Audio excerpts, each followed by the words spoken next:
let me tell you about the time I was unfriended on Facebook by my best friend's mom. As the legalization of abortion was under debate in my home country, I shared my opinion about it in social media a lot. Her opinion was opposite than mine, and therefore she unfriended me. It is the debate of these heated issues that drive us as a society to make decisions that will shape our future.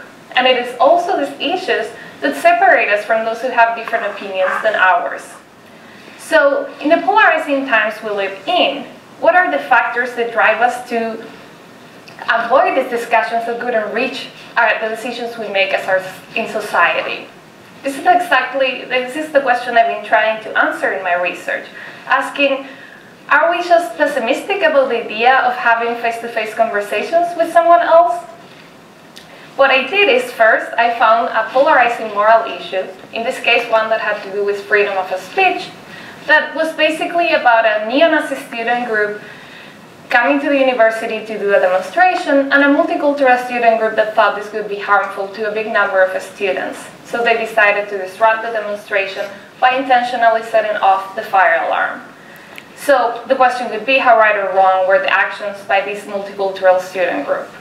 I would present this issue in undergrad classrooms here at UO, and I would first ask the students to individually rate how right or wrong they found this issue on a scale from 1 to 10. Then, in some of the classes, I had the students pair up randomly with someone else, and I would tell them they had 2 minutes to discuss and try to reach an agreement on how right or wrong they found the issue on the same scale. In some other classes, instead of having the students discuss face-to-face, I would just present them with the opinion from a previous participant, and I would tell them to imagine they had 2 minutes to discuss with this person and try to reach an agreement. What we found is that this way we were able to measure people's expectancy of agreement when they imagine a face-to-face discussion. And what we found is that people expect significantly less agreement than there actually was when we compare it to the proportion of agreement there was in the face-to-face discussions. So what do we learn from this? First, that maybe we should engage in more face-to-face discussions instead of being pessimistic about it. As a future direction, I would like to test an intervention that would incentivize people to engage in more of these fructiferous debates.